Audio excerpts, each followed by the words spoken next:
बाल विवाह का एक चौंकाने वाला मामला सामने आया है, जहां 13 साल की मासूम बच्ची की शादी कथित तौर पर 42 वर्षीय व्यक्ति से गुपचुप तरीके से करवा दी गई। मामला राव थाना क्षेत्र के ग्राम रंगवासा का है। महिला एवं बाल विकास विभाग की टीम ने पहले इस बाल विवाह को रुकवा दिया था, लेकिन बाद में परिवार वालों ने उज्जैन के चिंतामण गणेश मंदिर के बाहर रातों रात शादी करवा दी। मामले का खुलासा होने के बाद पुलिस ने दूल्हे समेत 13 लोगों के खिलाफ मामला दर्ज किया है। दरअसल इंदौर के राव थाना क्षेत्र स्थित ग्राम रंगवासा में बाल विवाह का गंभीर मामला सामने आया है। जानकारी के मुताबिक 13 वर्षीय नाबालिग बच्ची की शादी 42 वर्षीय व्यक्ति के से तय कर दी गई थी। बताया जा रहा है कि परिवार वालों ने पोते की विवाह के बदले में बच्ची का रिश्ता तय किया था, जिसमें महिला एवं बाल विकास विभाग को पहले ही गांव में 2 भाई बहन के विवाह की सूचना मिली थी, जिसके बाद कलेक्टर के निर्देश पर बाल विवाह रोकथाम को लेकर गठित उड़नदस्ता टीम लगातार निगरानी कर रही थी, जिसमें उड़नदस्ता प्रभारी महेंद्र पाठक को जो अंक सूचियां उपलब्ध कराई गई थी, उनका परीक्षण जिला शिक्षा अधिकारी के माध्यम से कराया गया। जांच में सामने आया कि जो दस्तावेज प्रस्तुत किए गए थे वे फर्जी थे। संबंधित स्कूल ने स्पष्ट किया है कि न तो उक्त अंक सूची उनके विद्यालय से जारी की गई और न ही बालक बालिका अध्ययनरत रहे हैं।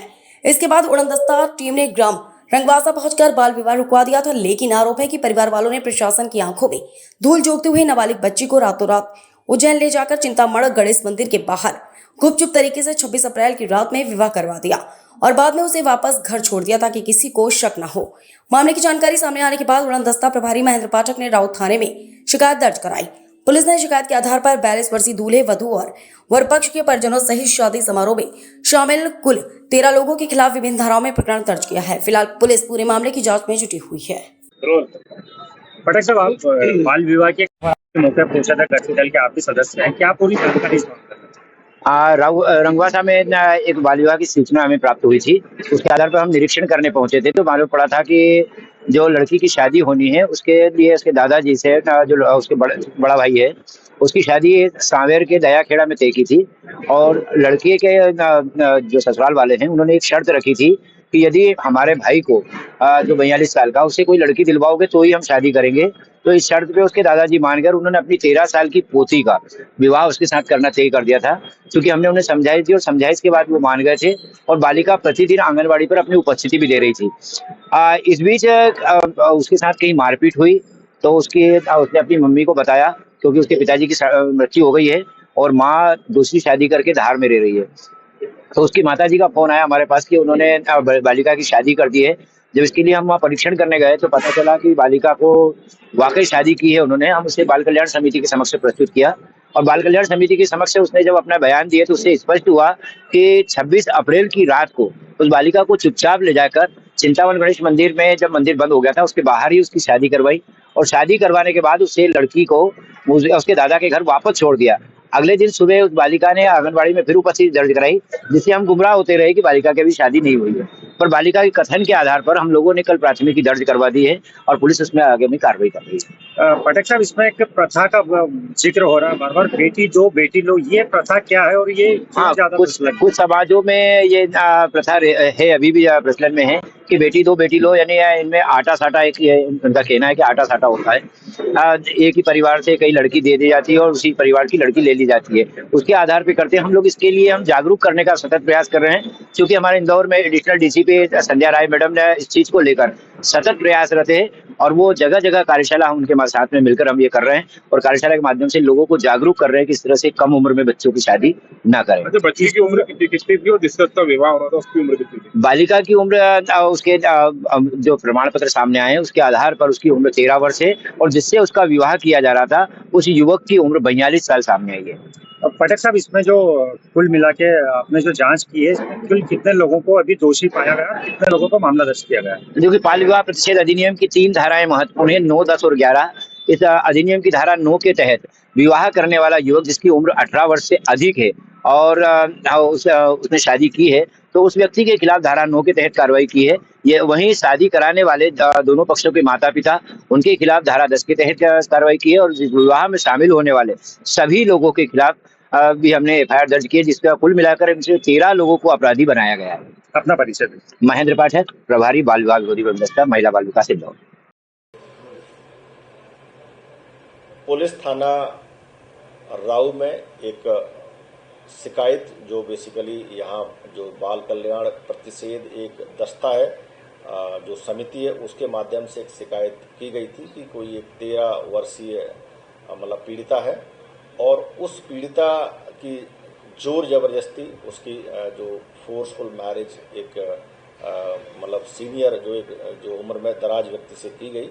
और जब इसकी सूचना बाल कल्याण समिति को मिली तो उनके द्वारा पूरा इसमें प्रारंभिक जांच पड़ताल की गई और उस जांच पड़ताल में जब कॉग्निजेबल ऑफेंस के इंग्रेडिएंट्स पाए गए तो उसके आधार पर इसमें एक एफआईआर, इसमें एक अपराध धारा 9, 10, 11 बाल विवाह प्रतिषेध अधिनियम के तहत थाना राऊ में पंजीबद्ध हुआ है। उसमें इसमें दोनों ही पक्ष के, जिसमें जो पीड़िता के पक्ष के लोग, साथ में जो जिसके साथ शादी हुई थी उनके जो पक्ष के जो परिवार के लोग हैं उनको इसमें आरोपी बनाया गया और मामले को इन्वेस्टिगेशन में लिया गया। इसमें ये बात भी प्रमुखता से आई कि ये पहले इसमें इन्होंने उज्जैन में जाके शादी की, उसके बाद फिर यहाँ किसी मंदिर में भी शादी की। बाद में जो चूंकि ये लड़की थी तो लड़की की जो पीड़िता थी, इसमें जो उसकी माँ कहीं और रहती थी, बाद में उसको पता चला हुआ तो उसके बाद ये पूरा मामला सामने आया। अभी इसमें दोनों तरफ से मतलब इसके जो पीड़िता के परिजन हैं, इसके अलावा जो आरोपी के परिजन हैं, उन दोनों के विरुद्ध में इसमें एफआईआर दर्ज की गई है।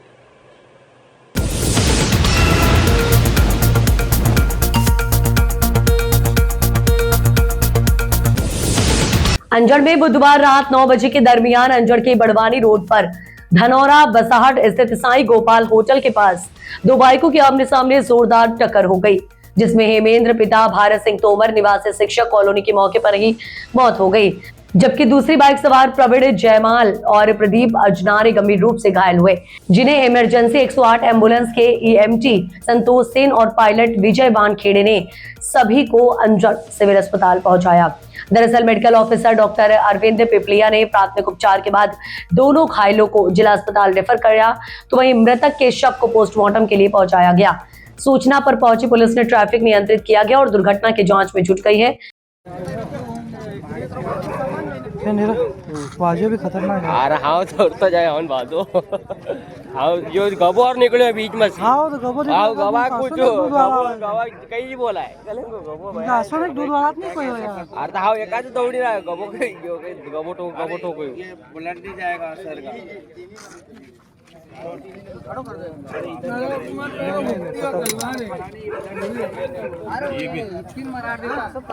इसको साथ इसको थोड़ा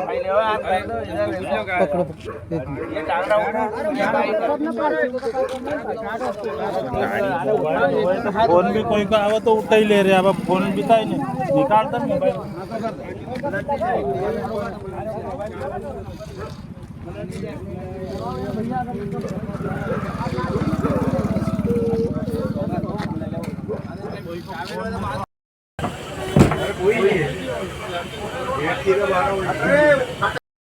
जान दो नहीं जाता हूँ ये कोई नीचे सुला दो।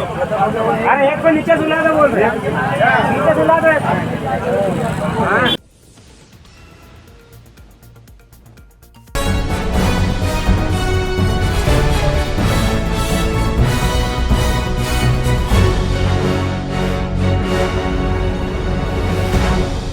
धर्मपुरी सामुदायिक स्वास्थ्य केंद्र के मुख्य खंड चिकित्सा अधिकारी को संयुक्त एएनएम एसोसिएशन संविधान नियमित कर्मचारी संघ मध्य प्रदेश द्वारा एक ज्ञापन सौंपा गया है, जिसमें एएनएम कर्मचारियों की समस्याओं के समाधान की मांग की गई है। संघ ने बताया कि वर्ष 2016 से बहुउद्देशीय स्वास्थ्य कार्यकर्ता महिला एएनएम को नर्सिंग कैडेट से अलग कर दिया गया है, जबकि वे आज भी नर्सिंग से जुड़े सभी महत्वपूर्ण कार्य कर रही हैं।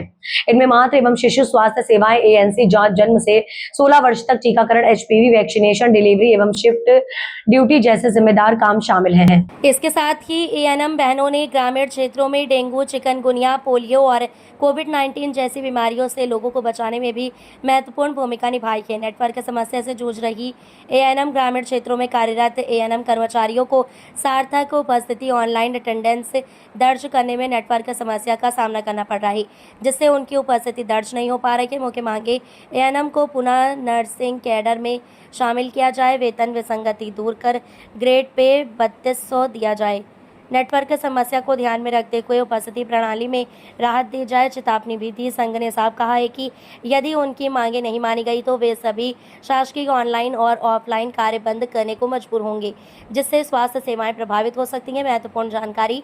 संघ ने यह भी बताया कि एएनएम का नर्सिंग डिप्लोमा शासन द्वारा पंजीकृत है और हर 5 वर्ष में इसका नवीनीकरण किया जाता है। अंदर क्यों पहुंचे हैं, क्या था पूरा मामला? सर, हम आज यहाँ पे इसलिए इकट्ठे हुए हैं क्योंकि 2016 के पहले हम सभी एएनएम बहनें नर्सिंग कैडर में शामिल थी, पर 2016 के बाद हमको नर्सिंग कैडर से इन्होंने बाहर कर दिया है। नर्सिंग कैडर से तो बाहर कर दिया, पर इन्होंने जो नर्सिंग की सेवाएं वो हमसे आज तक ली जा रही हैं, जैसे टीकाकरण है, वैक्सीनेशन है, मातृ और शिशु पूरा स्वास्थ्य सेवाएं हैं, कोविड का है, HPV अभी जो बालिकाओं को टीका लग रहा है, कोरोना में जो हमने सब बहनों ने मिलकर टीके लगाए हैं और पूरे देश को सुरक्षित किया है, तो फिर हमें नर्सिंग कैडर से क्यों बाहर किया गया? पहली मांग तो हमारी मुख्य ये है। दूसरी हमारी मांग जो है वो सार्थक की है। होता ये है कि हर एएनएम बहन के पास 5,000 साढ़े 5,000 की जनसंख्या है और वो काफ़ी ग्रामीण क्षेत्रों में जाती है, जहाँ पर नेटवर्क का इशू होने के कारण उनकी जो उपस्थिति है वो दर्ज नहीं हो पाती। और जो भोपाल शासन है उन्होंने कहा है कि नहीं, अगर उपस्थिति दर्ज है तो ही सैलरी मिलेगी, तो उसका हम थोड़ा सा विरोध कर रहे हैं कि फील्ड वाली जो महिलाएं बहनें हैं हमें ये छूट दी जाए कि अगर जहाँ से हमें लग जाती है अटेंडेंस हम बराबर लगाएंगे, क्योंकि हम कार्य तो कर ही रहे हैं। आज हमने मातृ मृत्यु, शिशु मृत्यु, इन जो बिंदुओं पे है काफ़ी कमी आई है हमारे कार्य। अच्छा, आपकी मांगे नहीं मानी जाएगी तो अगला कदम क्या रहेगा? अभी हमारा जो दूसरा कदम है आज हमने ब्लॉक में दिया है, इसके बाद हम डिस्ट्रिक्ट में देंगे, डिस्ट्रिक्ट के बाद हम स्टेट पे देंगे और स्टेट के बाद हम हड़ताल, यदि उसके बाद भी हमारी मांगों पर ध्यान नहीं दिया जाता है तो फिर हम सभी बहनें ऑनलाइन काम की और अपने काम की हड़ताल पे जाएंगे। आपका शुभ नाम और पद? मेरा शुभ नाम रीता वेदावत है, मैं दूधी सब सेंटर की एएनएम हूँ।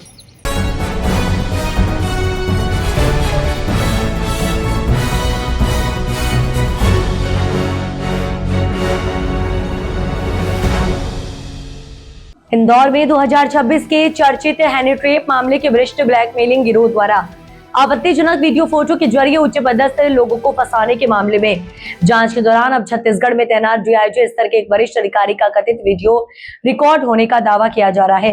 पुलिस एजेंसियां इस वीडियो और इस संबंधित डिजिटल डेटा की कोई जानकारी नहीं होने की बात कह रही है और जांच के बाद सारे तथ्यों और अन्य लोगों के शामिल होने का हवाला दिया जा रहा है।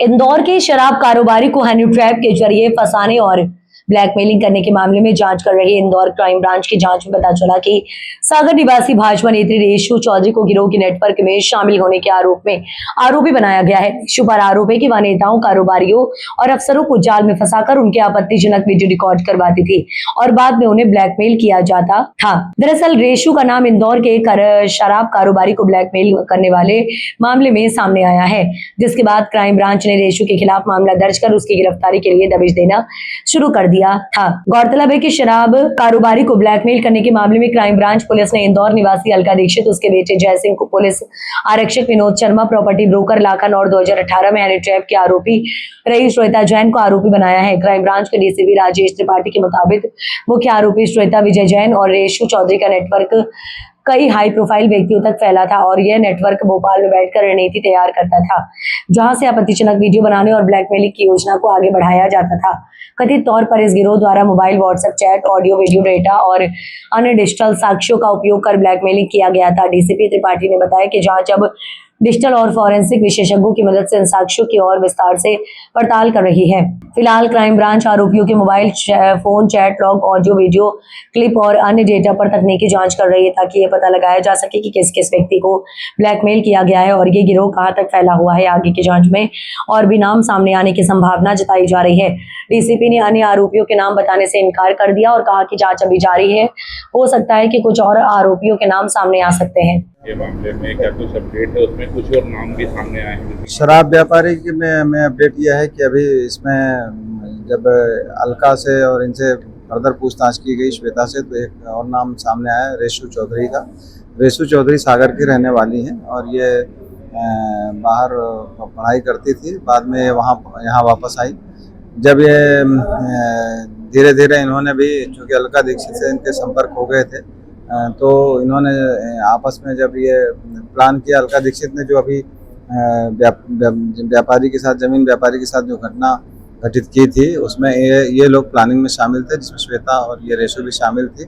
इसलिए इसमें रेशु को भी इसमें प्रकरण में मुलजिम बनाया गया, उसको हिरासत में ले लिया गया है, उसकी गिरफ्तारी की जाकर के उसको कोर्ट में पेश किया जाएगा। सर, इसमें ये बात भी सामने आई है कि इन लोगों के द्वारा होटल के रूम में कई ऐसे अन्य लोग भी हैं जिनकी इस तरीके की फोटो वीडियो बनाए थे। अभी इस तरह की कोई जानकारी सामने नहीं आई है, पुलिस रिमांड लिया जाकर पूछताछ किया जाएगा। इस पर्टिकुलर प्रकरण में जो घटना घटित हुई है, इसमें ये इन लोगों ने जो कार रोक करके और पहले पार्टनरशिप की बात की और फिर पार्टनरशिप की बात पूरी नहीं होने पर इनसे 1 करोड़ रुपए देने की बात की, और जब वो भी मांग फुलफिल नहीं हुई तो ये ब्लैकमेलिंग करने लगे।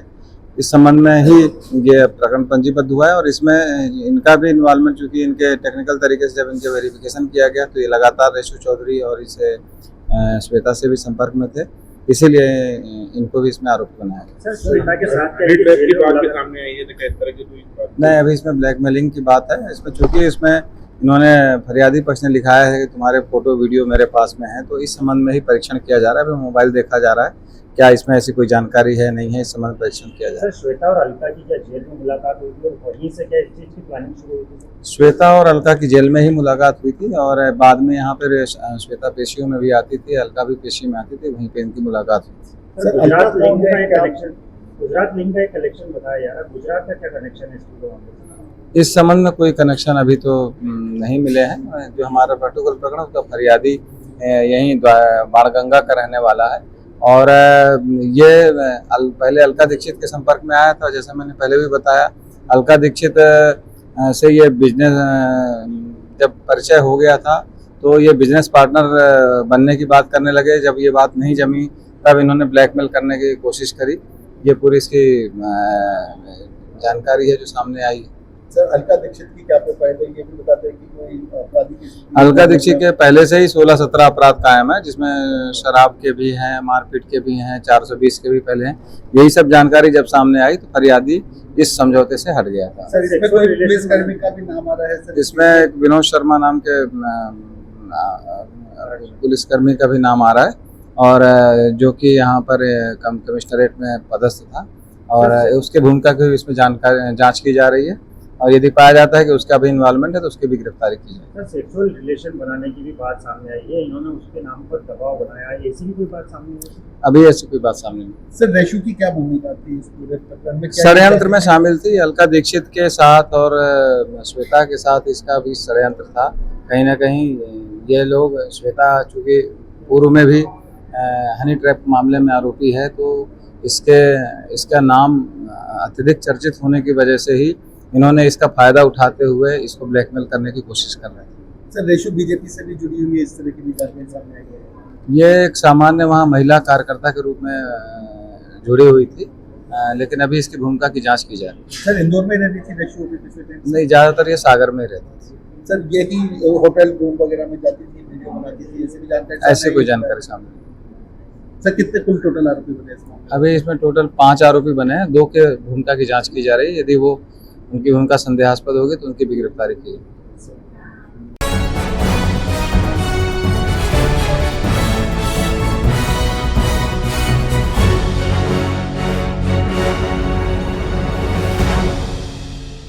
इंदौर के पंडरीनाथ थाना क्षेत्र में घूम रही 8 वर्षीय बालिका एवं 9 वर्षीय बालिका को पुलिस ने मात्र 12 घंटे में सुरक्षित तलाश किया। पुलिस उपायुक्त जोन 4 श्री सुनील मेहता के निर्देशानुसार मामले में तत्काल गंभीर एवं संवेदना के साथ कार्रवाई की गई। विशेष टीम पुलिस टीम द्वारा hotel, bus stand, railway station, मंदिर, धर्मशाला, बगीचे एवं अन्य संभावित स्थान प्रति सघन सर्चिंग की गई। घटनास्थल के पास नाला होने के कारण पुलिस टीम को रात्रि के समय बच्चों के नाले में गिरने का डर था, जिस कारण पुलिस टीम द्वारा नाले के आसपास सघन चेकिंग अभियान चलाया गया।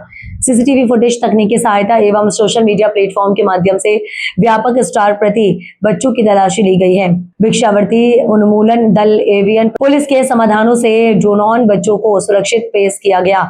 बच्चों को सकुशल मिलाने पर परिजनों द्वारा पुलिस की वरिष्ठ संवेदनाओं का कार्यवाही की सराहना की गई। उक्त महत्वपूर्ण एवं सराहनीय कार्यवाही में थाना प्रभारी पंडरीनाथ सतीश पटेल, उप निरीक्षक यतेंद्र मिश्रा, उप निरीक्षक राजाराम पटेल, आरक्षक जितेंद्र यादव एवं आरक्षक दिलीप की महत्वपूर्ण भूमिका रही।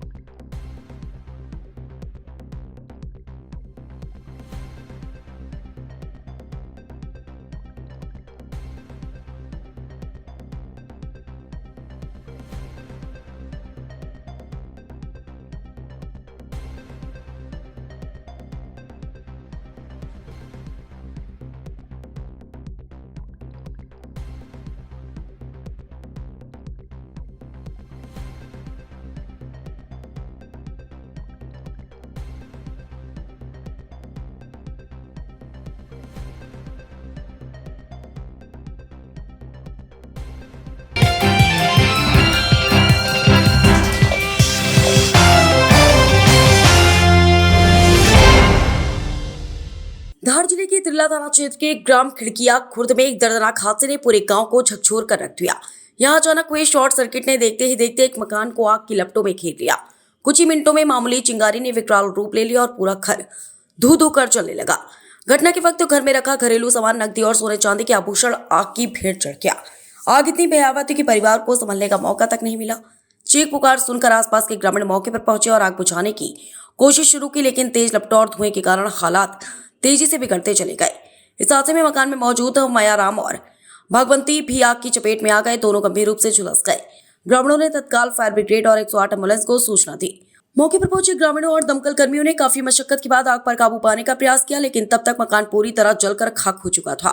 घायलों को 108 एम्बुलेंस की मदद से तत्काल धार जिला अस्पताल पहुंचाया गया, जहां उनका उपचार जारी है। जिला अस्पताल के डॉक्टर बाज बहादुर सिंह के अनुसार आग की चपेट में आने से दोनों करीब 60 से 70% तक झुलस गए हैं और उन्हें प्राथमिक उपचार उपलब्ध कराया जा रहा है। इस हादसे ने एक परिवार की वर्षों की मेहनत और जमा पूंजी को कुछ ही पलों में राख में बदल दिया। फिलहाल आग लगने के कारणों को लेकर शॉर्ट सर्किट की आशंका जताई जा रही है, जबकि प्रशासन और संबंधित विभाग पूरे मामले की जानकारी जुटाने में लगे हैं। गांव में इस घटना के बाद गम और चिंता का माहौल बना हुआ है। क्या नाम है आपका? भगवान।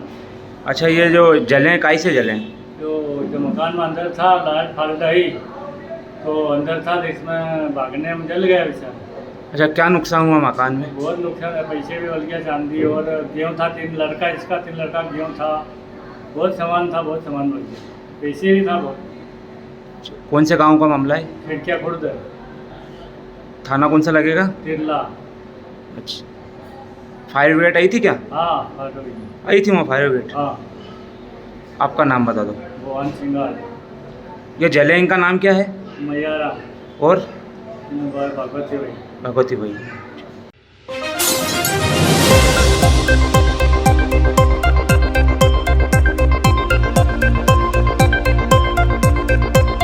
अलीराजपुर कलेक्टर श्रीमती नीतू माथुर एवं जिला आबकारी अधिकारी RS रॉय के मार्गदर्शन में आबकारी विभाग द्वारा मुखबिर की सूचना पर जोबट के ग्राम देहदला के अजनार फलिया एक मकान में छुपाकर रखी गई 210 पेटी अवैध मदिरा जब्त की गई। लगभग कुल 2160 बल्क लीटर अवैध मदिरा जब्त की गई। मदिरा की मात्रा 50 बल्क लीटर से अधिक होने पर मदिरा को कब्जे आबकारी लिया गया। मध्य प्रदेश आबकारी अधिनियम की धारा 34(1), 34(2) के मौके से फरार आरोपी अनिल पिता वेस्ता के विरुद्ध प्रकरण दर्ज कर विवेचना में लिया गया। सहायक जिला आबकारी अधिकारी GS रावत के नेतृत्व में आबकारी टीम द्वारा मदिरा जब्त की गई, जिसकी अनुमानित कीमत 7,51,920 रुपए है।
धार जिले के धर्मपुरी में पुलिस ने मंदिर से दान पेटी चोरी करने वाले युवक को गिरफ्तार कर सफलता प्राप्त की है। बता दें कि पुरानी नगर परिषद भवन के पास स्थित रेणुमुक्तेश्वर महादेव मंदिर में युवक ने दान पेटी चोरी की थी और फरार हो गया था, जिसे पुलिस ने मुखबरी की सूचना पर दबोच लिया। बताया जा रहा है कि युवक ने विगत दिनों मंदिर में घुसकर दान पेटी को निशाना बनाया था और दान पेटी में रखी नकदी राशि करीब 11,500 रुपए की चोरी कर फरार हो गया था। घटना की जानकारी मिलने के बाद पुलिस ने फरियादी अमित चौरसिया की रिपोर्ट दर्ज कर आसपास पूछताछ की और घटनास्थल का निरीक्षण कर जांच शुरू की। मुखबिर की सूचना पर पुलिस ने आरोपी शिवा को ग्राम पगारा से गिरफ्तार किया। पुलिस पूछताछ में आरोपी ने चोरी की वारदात कबूल कर ली है। उसके पास से दान पेटी तथा नकदी भी बरामद की गई है। घटना के बाद क्षेत्र के लोगों में आक्रोश देखा गया था। वहीं पुलिस ने आरोपी के खिलाफ खिलाफ मामला दर्ज कर आगे की कार्यवाही शुरू कर दी। विगत दिनों एक चोरी हुई थी मंदिर में, जिसका एक चोर के रूप में युवक पकड़ा गया है। क्या कुछ मामला है? ये थाना धर्मपुरी के ऋण मुक्तेश्वर महादेव मंदिर में 18 तारीख को चोरी हुई थी, जिसमें आरोपी के द्वारा दान पेटी को मंदिर से चोरी करके ले गया था। इस पर से कल थाना धर्मपुरी पर अपराध दर्ज कराया गया था। हमें चौरसिया धर्मपुरी निवासी इनके द्वारा पुलिस के द्वारा घटनास्थल आसपास का मौका मायने किया था और जो पुराने हमारे मुखबिर हैं उनसे पूछताछ की थी। उसमें निकल के आया कि सेवा निवासी पगारा का ये संभावना है कि इसके द्वारा घटना की गई होगी। तो जब इससे पूछताछ की गई सख्ती से तो उसके द्वारा घटना स्वीकार की गई और जो दान पेटी और रुपये करीबन 11,500 रुपये थे वो इससे जब्त हुए हैं और इसे अभी माननीय न्यायालय पेश किया जा रहा है। सर सुनना संतोष यादव, टी धर्मपुरी।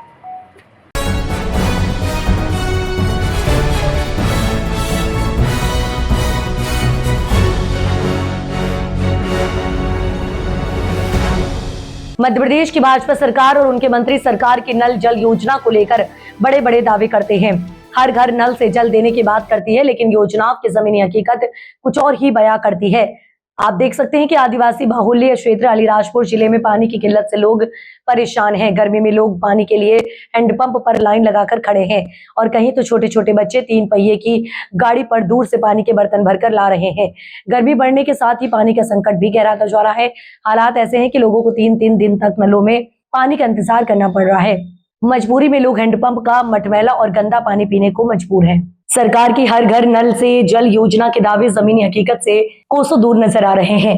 नगर के कई इलाकों में नलों से नियमित पानी सप्लाई नहीं हो पा रहा है। कई 3 दिन में पानी आ रहा है तो कहीं लोग सुबह से शाम तक पानी के इंतजार में बैठे रहते हैं। पानी की कमी के चलते अब लोगों का सहारा सिर्फ हैंडपंप बन गए हैं, लेकिन यहाँ भी साफ पानी नहीं मिल रहा है। हैंडपंपों से निकल रहा मटमैला पानी लोगों की मजबूरी बन चुका है। महिलाओं का कहना है कि 3 दिन में एक बार पानी आता है। बच्चों और घर के काम के लिए बहुत परेशानी होती है।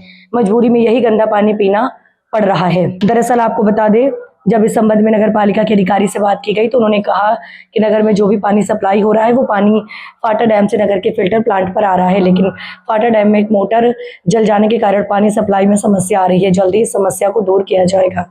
मैं तिखीमली अलीराजपुर से हूँ। हमारे यहाँ पानी की बहुत समस्या है। हेडपम्प है पर वहाँ पानी अच्छा नहीं आता है, तो हमको पैसे दे के पानी लेना पड़ता है। तो हम यही चाहते हैं सरकार से कि हमारी ये पानी की समस्या दूर हो। यहाँ गाड़ी भी चलती है, मेन रोड है, हाईवे, तो मतलब एक्सीडेंट वगैरह बहुत ज़्यादा होते हैं, तो उस तरफ पानी लेने जाने में बहुत समस्या होती है। तो हम चाहते हैं कि हमारी समस्या दूर हो। नल है क्या यहाँ पे? नहीं है नल नहीं है। हम चाहते घर घर नल हो, डेली आए नल। अभी तक नल नहीं, अभी तक नल की व्यवस्था कुछ भी नहीं है। क्या नाम आपका? काजल चौहान। क्या समस्या है? नल की समस्या है, रोड पार करके जाते हैं, एक्सीडेंट वगैरह बहुत होते हैं। ये हमारा घर घर नल आ जाए तो अच्छा है। यहाँ पे नल वगैरह कुछ नहीं है? कुछ भी नहीं है अभी तक। बोलते हम उनको नल वाले को तो नगर पालिका में जाओ बोलते। तो अभी कहीं से पानी भी लेते हो और पीते हो? उधर के साइड जाना पड़ता, नहीं तो हेडपम्प पे आते हैं। अभी आए हैं लेने। हेडपम्प में कितनी दिक्कत आती है? पानी नहीं आता हेडपम्प में भी। पानी खराब? हाँ, खराब आ रहा है वो भी, पीने लायक नहीं। धूली चौहान। क्या समस्या है तुमको पानी की? पानी की सर यहाँ पे बहुत समस्या है। एक ही नल लगा हुआ है, वो भी रोड के उस पार है। हमारे यहाँ की लेडीज से सुबह 5 बजे 4 बजे से उठ के पानी भरते हैं। हर घर में पानी की बहुत समस्या है। बहुत 2-2, 3-3 घंटे तक परेशान होना पड़ता है पानी के लिए। और पानी भी 10 बजे या 9 बजे तक पानी आता है और जल्दी बंद कर देते हैं नल। तो पानी की भी बहुत समस्या है। कभी कभी तो किसी के घर में बराबर पानी भी नहीं भर पाते हैं। एक ही नल है क्या पूरे गाँव? हाँ, पूरे गांव में एक ही नल है और उस पार जाते हैं तो 2-3 एक्सीडेंट भी हो चुके हैं हमारे यहाँ। दूसरे हेडपम्प में पानी कैसा आ रहा है? ये हेडपम्प में पानी आता है पर इसमें शायद फ्लोराइड और ज़्यादा कचरा ज़्यादा आता है। और हेडपम्प में हिला ज़्यादा मतलब वो होता है। बुजुर्ग लोग नहीं हेडपम्प से पानी भर पाते हैं। अभी सब दूर नल है। हाँ, हमने शिकायत करी थी। SDM साहब वगैरह भी आए थे, एक बार बताया था। तो अभी तक कुछ नगर पालिका में भी बताया था पर पता नहीं कुछ सुनवाई नहीं हो पा रही है। क्या नाम तुम्हारा? मेरा धीरेन्द्र चौहान। स्थिति को लेकर सर यहाँ तिकिंदी और कुछ वार्डों में स्थिति खराब आ रही है। पानी मिल नहीं रहा है, हेडपम्प से पानी वो लोग पी रहे थे। तो सर किस तरह की नगर पालिका अभी व्यवस्था कर पा रही है? अभी क्या है, फाटा डैम की 3 मोटर जो 75 HP की है, एक मोटर 75 HP की है उनसे नगर की 5 टंकियों को पानी की सप्लाई की जाती है, जिनमें 75 HP की एक मोटर जल गई है, जिसे सुधरवाया जा रहा है। अमृत योजना के अंतर्गत संभवतः 30 मई तक 140 हार्स पावर की 3 मोटर लग जाएगी, जिससे जो नवीन पाइपलाइन दी हुई है उसमें भी जल प्रदाय सुनिश्चित किया जा सकेगा। उसके अलावा हमने छोटे छोटे वो भी किए हैं, जैसे गड़ात कुएं के पास हैंडपंप में 5 HP की मोटर डाल रहे हैं, जिससे 4 मोहल्ले माताजी मोहल्ला, हरि अर्जुन कॉलोनी, ओखा बाबा मंदिर, पट्टी, इन मोहल्लों में पानी की सप्लाई की जा सकेगी। बोरखड़ तालाब से बोरखड़ कुएं में भी हम पानी लाए हैं, 15 HP की मोटर डाली है, जिससे कुछ मोहल्लों में वहाँ से भी जल प्रदाय सुनिश्चित किया जा रहा है। उसके बाद टैंकरों से भी पानी सप्लाई की जा रही है। 3 वार्ड ऐसे हैं जिनमें पानी के लिए कोई सुनिश्चित जल स्रोत, जल सप्लाई की व्यवस्था नहीं होने से उसमें टैंकर से भी पानी भेजा जा रहा है।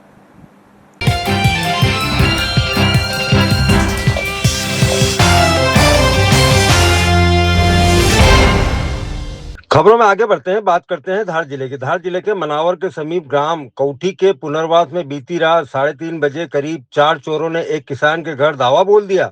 पीड़िता किसान दीपक पिता सोमजी पाटीदार ने बताया कि करीब 320 ग्राम से लेकर 350 ग्राम सोना, 2.5-3 किलो चांदी और करीब 3-3.5 लाख रुपए नगद चोरी हो गए। अनुमानित सब कुछ मिलाकर 55 से 60 लाख की चोरी बताई जा रही है। पीड़ित ने बताया कि हम पास के कमरे में ही सो रहे थे। चोर बाहर की दीवार कूदकर अंदर आए और कमरे में लगी खिड़की के जाली तोड़कर अंदर घुसे और कमरे में अलमारी का लॉक तोड़कर उसमें से रजिस्ट्रियां और सरकारी कागजात ले गए। वहीं पर पड़ी रखी लोहे की तिजोरी को उखाड़कर बाहर ले गए। सब्बल से दरवाजा तोड़कर अंदर घुसे और वारदात को अंजाम दिया। सुबह मौके पर मनावर पुलिस के साथ धार मुख्यालय डॉग स्क्वाड एवं फिंगरप्रिंट्स एक्सपर्ट अमित मीणा की टीम ने मौका मुआवजा किया। चोरी की वारदात के बाद गांव कौड़ी में भय का माहौल है। सीसीटीवी फुटेज से पता चला है कि चोर हथियार लेकर घर में घुसे और अंजाम दिया। उन्होंने मोटरसाइकिल पर लॉक तोड़ने की कोशिश भी की, लेकिन वो इसे ले जाने में असफल रहे। मौके पर स्थित चौकी प्रभारी सुशील यदुवंशी पहुंचे। प्रकरण को विवेचना में लेकर जांच जारी है। उन्होंने बताया कि यहाँ हम एंगल से चोर की वारदात का खुलासा करने के लिए आए हैं। जल्द ही हम इस चोरी की वारदात का खुलासा करेंगे। क्या घटना हुई आपके यहाँ रात में? रात में चोरी हो गई है। बंद क्या हो गया? ये 3:30 से 4 बजे के बीच में वारदात हुई। क्या सामान गया है? गोल्ड गया है, सिल्वर गया है और कैश गया है। गोल्ड कितना, सिल्वर कितना?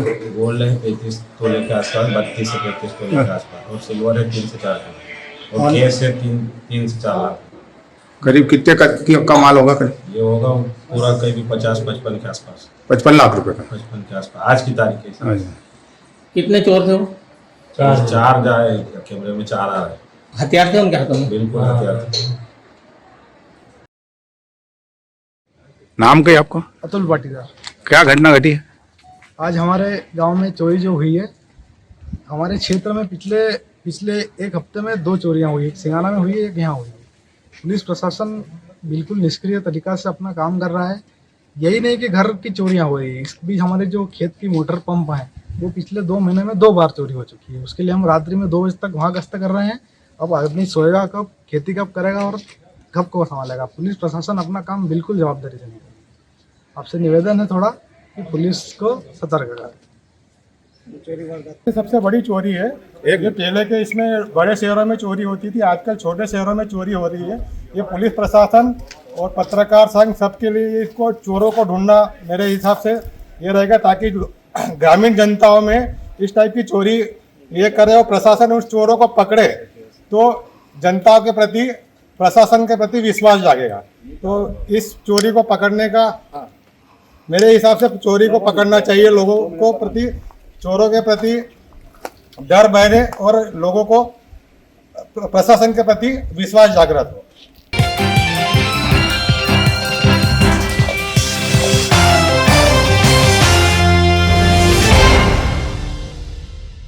खबरों में आगे बढ़ते हैं, बात करते हैं धार जिले के भोजशाला को लेकर शुक्रवार को प्रस्तावित धार्मिक गतिविधियों और संवेदनशील परिस्थितियों के मद्देनजर जिला प्रशासन और पुलिस प्रशासन पूरी तरह अलर्ट मोड पे है। गुरुवार को धार शहर में कलेक्टर राजीव रंजन मीणा और पुलिस अधीक्षक सचिन शर्मा के नेतृत्व में पैदल फ्लैग मार्च निकाला गया। फ्लैग मार्च में बड़ी संख्या में पुलिस बल, रैपिड एक्शन फोर्स और पैरा मिलिट्री फोर्स के जवान शामिल रहे। कलेक्टर राजीव रंजन मीणा ने कहा कि जिले में शांति व्यवस्था बनाए रखने के लिए प्रशासन लगातार विभिन्न माध्यमों से लोगों से अपील कर रहा है। सभी समुदायों से सहयोग की अपेक्षा है ताकि शहर में शांति और सौहार्द बना रहे। उन्होंने कहा कि सोशल मीडिया पर भी प्रशासन की लगातार नजर बनी हुई है और अफवाह फैलाने वालों के खिलाफ कार्रवाई की जाएगी। वहीं एसपी सचिन शर्मा ने कहा कि उच्च न्यायालय के स्पष्ट निर्देशों का पालन सुनिश्चित कराया जाए। उन्होंने बताया कि धार शहर में करीब 1500 पुलिस जवान तैनात किए गए। विशेष रूप से भोजशाला परिसर एवं आसपास की गलियों और संवेदनशील क्षेत्रों में सुरक्षा व्यवस्था और अधिक मजबूत की गई है। एसपी ने स्पष्ट किया, कानून व्यवस्था बिगाड़ने या माहौल खराब करने की कोशिश करने वालों पर कड़ी कार्रवाई की जाएगी। प्रशासन द्वारा शहर के विभिन्न हिस्सों में लगातार निगरानी की जा रही है और सुरक्षा एजेंसियां पूरी तरह से सतर्क है। जैसा कि आप सभी को विदित है कि जो जिले में और नगर में शांति व्यवस्था बनाए रखने के लिए हमने विभिन्न माध्यमों से अपील की है और उसी के तहत में जो हमारी इस विषय पर जो प्रतिबद्धता है उसके लिए हम उन्हें पैदल फ्लैग मार्च निकालकर सभी समुदायों से अपील कर रहे हैं, जिससे कि जो है इसमें मैसेज लाउड एंड क्लियर है।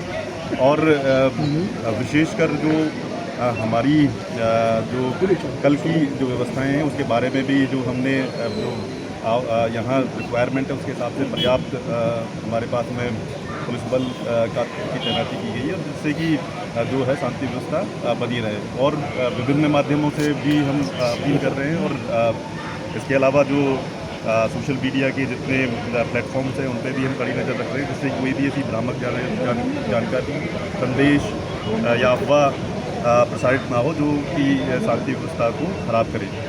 और उन सभी को भी अगर कोई इस तरीके के मामले से ज्ञान में आए उन पर हमारी कड़ी कार्रवाई की जाएगी। की गई फ्लैग मार्च निकाला जा रहा है। माननीय न्यायालय के जो आदेश और निर्देश हैं, जो निर्देश हैं वो खासकर पुरातत्व विभाग द्वारा जो इमारत है उसके आसपास क्या पूजा करनी है, कैसे क्या उसकी विधि रहेगी, वो बड़ा स्पष्ट तौर पे एएसआई और मिनिस्ट्री ऑफ कल्चर के द्वारा बताया गया है। तो माननीय उच्च न्यायालय के जो निर्देश है उनका अक्षरशः हमको पालन करना है। इसके लिए खासकर जो लोग भ्रामक जानकारियाँ फैला रहे हैं, आपत्तिजनक पोस्ट कर रहे हैं, उन पे हमारी कड़ी नज़र है और वो ये मान के चले आने वाले समय में और खासकर आज रात में उनके खिलाफ हम लोग कार्रवाई करेंगे। सर, धार में कितने का पुलिस बल तैनात है, किस तरह की सुरक्षा की गई है? धार जिले में 1500 से ऊपर शहर के अंदर ही पुलिस बल लगाए गए। इसमें खासकर जो प्रांगण है उसके अंदर, उसके बाहर आसपास की गलियों में सभी जो मिश्रित आबादी के क्षेत्र हैं, जो धार्मिक स्थल हैं, धार्मिक इमारतें, उन पे high rise CCTV, drone surveillance, इन सभी के माध्यम से हम लोग लगातार सभी लोगों पे नज़र बना के हमने रखी है और जो भी इसमें शांति, भाईचारा, सौहार्द को बिगाड़ने की कोशिश करता है उनके खिलाफ हम लोग आज रात से लेकर कल तक लगातार कार्रवाइयाँ करेंगे। Thank you sir.